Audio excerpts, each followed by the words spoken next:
lagi nih sama aku, Mas Eta, dan Saya Rifki di podcast yang udah kalian tunggu-tunggu, yaitu podcast Suara Kemiskinan. Kalian gimana nih kabarnya teman-teman? Semoga sehat dan selalu bahagia ya. Amin. Nah guys, kali ini aku dan Rifki akan membahas isu yang lagi naik-naiknya banget di Jakarta nih, yaitu tepatnya di Kampung Apung, Jakarta Utara. Isu apa tuh Mas? Isu apa tuh Mas Eta? Yaitu isu kemiskinan yang lagi marak banget nih guys di sana. Oke. Nah, jadi kali ini aku akan ngomongin tentang isu kemiskinan bersama. Halo semuanya, aku Tasya. Halo semuanya, nama aku Mutia. Halo semuanya, nama aku Jelva. Itu dia narasumber yang udah aku panggil dengan Rifki. Stay tune terus ya guys. Stay tune.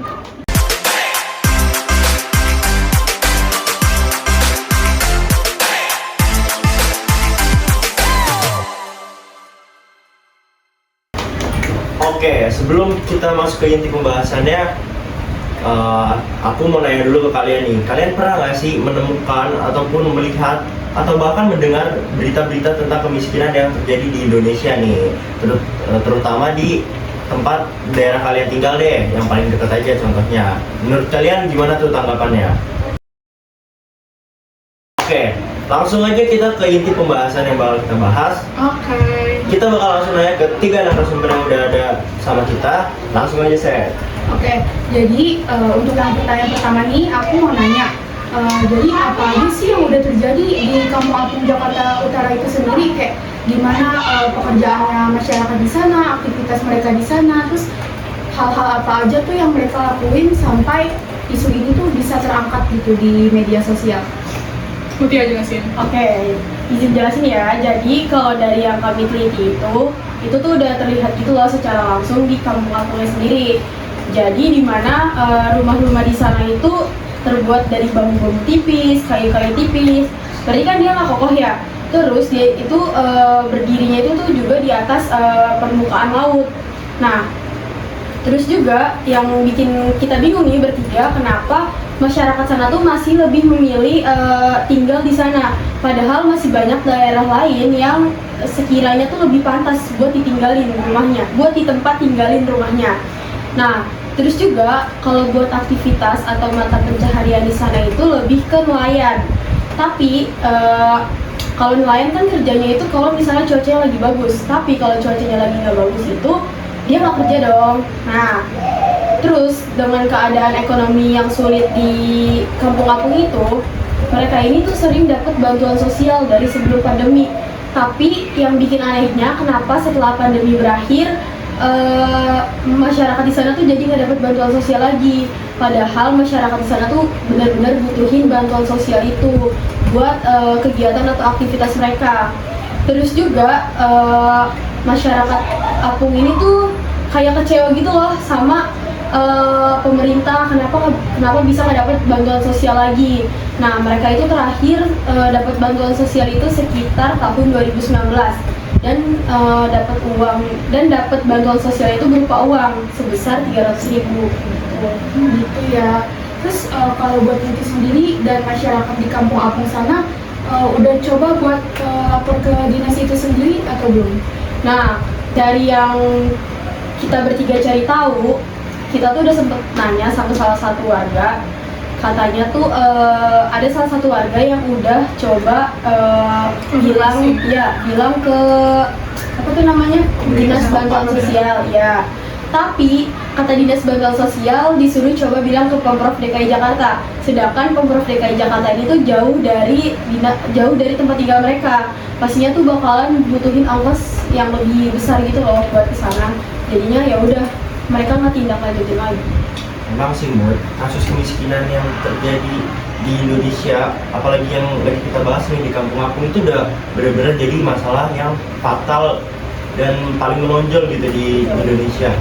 Apalagi yang tadi udah disinggung sama Muti tentang bantuan sosial yang sekarang ini udah kayak tersendat gitu, kayak udah nggak dapat lagi semenjak pandemi COVID-19. Dan mungkin banyak di antara warga setempat itu yang masih belum bisa menerima kalau bantuan sosial itu udah nggak dapat lagi. Dan apalagi yang paling parahnya tuh kadang bantuan sosial itu nggak bisa kita terima karena nama kita tuh udah digantiin sama orang yang tidak membutuhkan sebetulnya. Gitu sih kalau dari Nah, betul banget tuh Ki, apa yang tadi udah kamu jelasin. Jadi apalagi tuh sekarang tuh ada istilahnya yang namanya exclusion error. Apa tuh? Baru dengar. Nah, jadi exclusion error itu adalah apa yang udah tadi Rifki jelasin, itu dimana seseorang yang seharusnya mendapatkan bantuan sosial, mereka malah nggak mendapatkan. Sebaliknya, orang yang seharusnya nggak layak mendapatkan, itu malah dapat. Jadi kayak Kebalikan. iya, betul banget. Nah, hal ini itu yang menjadi penyebab bantuan sosial ini nggak merata. Jadi kayak nggak adil gitu. Iya, Terus juga kayak bikin masyarakat gak sejahtera gitu loh. Iya, gitu banget. Nah, terus kalau dari penyebab orang-orang di kampung asal itu sendiri menjadi miskin gitu, itu gimana sih? Boleh tolong dijelasin? Jadi pertama itu penyebabnya itu faktor yang dari Senayan di mana Senayan ini dari industri pekerjaan itu kan. Nah, dia itu kan kayak mencari ikan-ikan itu di laut.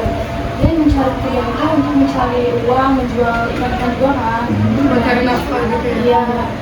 Biasanya kalau misalkan dia kalau apa namanya lautnya lagi tinggi gitu ombaknya dia tidak bisa Pasang gitu. Iya, tidak bisa kayak mencari ikan gitu. Jadi kalau misalkan ombaknya lagi nggak damai gitu, dia nggak bekerja.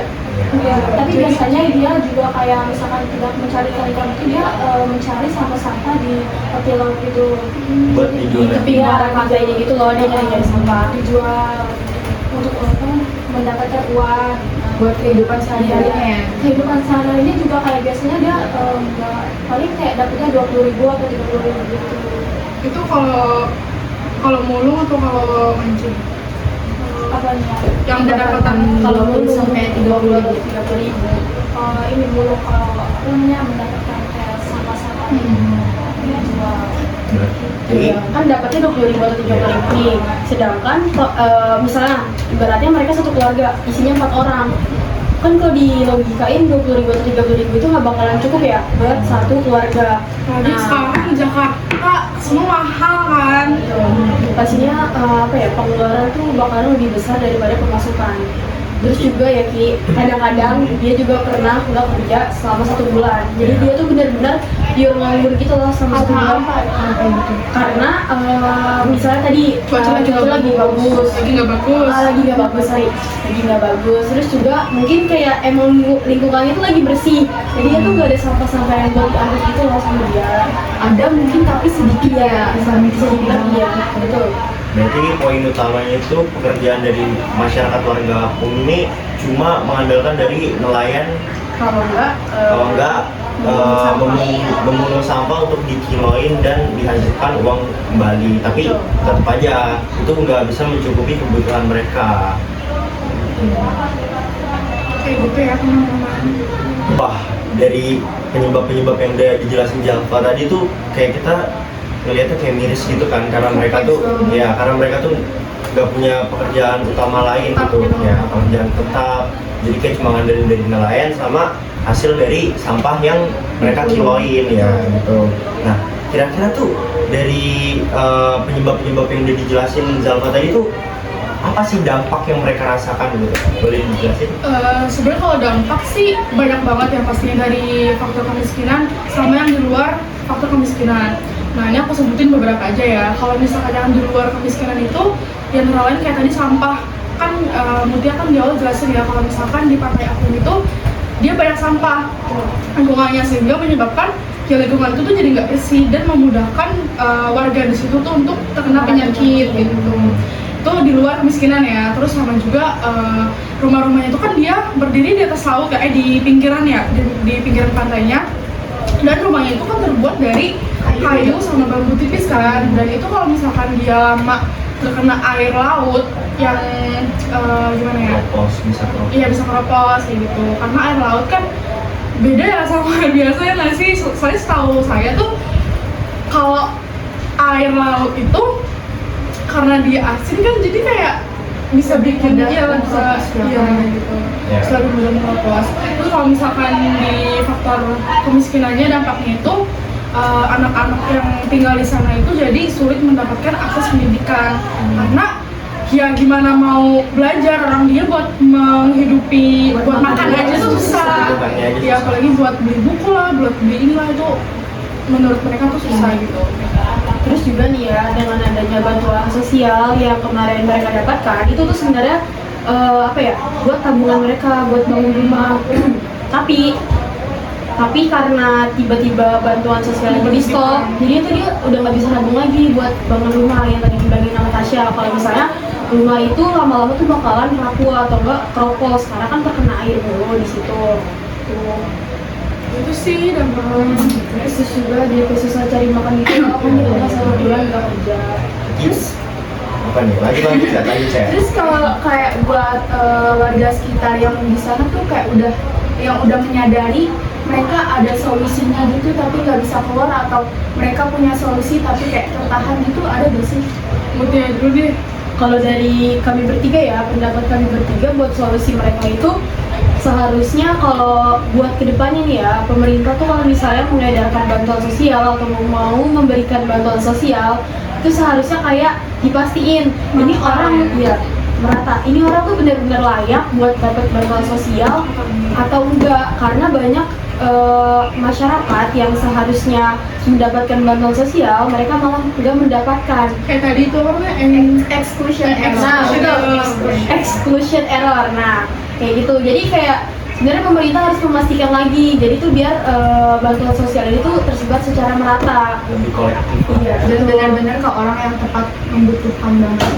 Terus juga kedepannya ya seharusnya sih kalau buat masyarakat yang kurang mampu, bantuan sosialnya lebih sering diterapkan lagi ya. Karena hitung-hitung buat bantu aktivitas mereka sehari-hari sih. Terus kalau buat Tasya sendiri Kalau gimana? dari aku sendiri sih, gimana ya bilangnya? Intinya si keluarga ini tuh dia harus ada yang memutus rantai kemiskinan itu sendiri. Jadi kan orang-orang yang tinggal di sana itu kan dia secara keturunan kan miskin semua gitu ya. Maaf ya teman-teman. Pokoknya kayak gitu kan. Sehingga mereka ini tuh susah atau emang nggak mau keluar dari zona miskin itu. Ya jadi dia stuck di situ aja, dia nggak bisa berkembang. Tapi dengan diharuskannya mereka itu keluar dari zona kemiskinan, tetap harus dibutuhin akses pendidikan kan kayak tadi. Nah gitu, jadi kayak ya intinya gimana ya, dari diri orang itu sendiri harus mau, iya kayak gitu. Harus punya pendirian ya. Iya harus punya pendirian, kayak gitu sih. Nah, gimana Zal?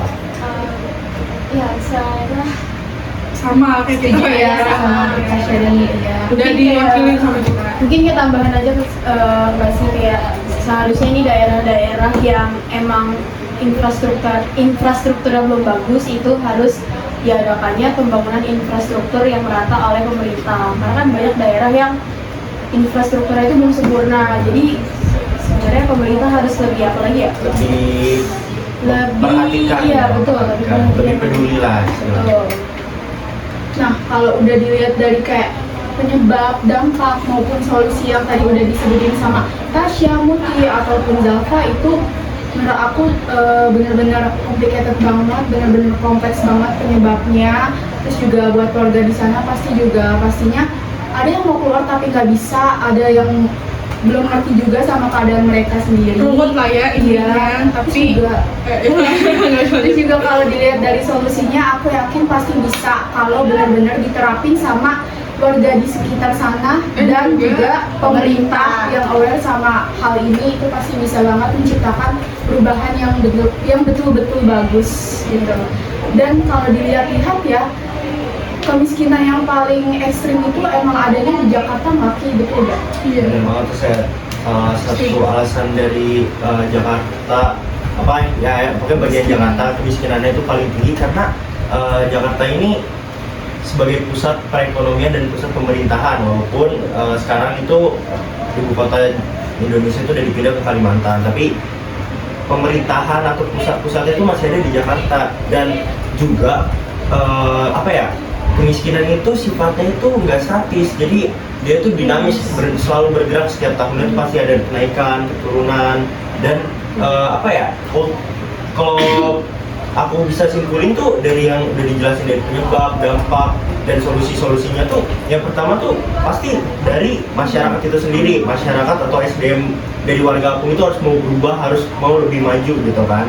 Nah, yang kedua nih juga pemerintah tuh harus lebih aware, harus lebih peduli dan juga lebih diperhatikan pada saat pelaksanaan program-program yang udah mereka buat untuk warga Apung.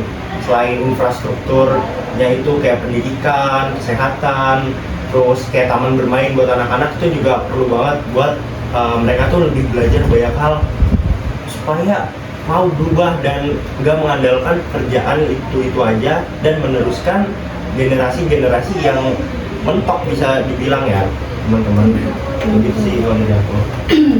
Oke guys, itu aja yang bisa aku dan Rifki dan juga narasumber di sini yang bisa kami sampaikan.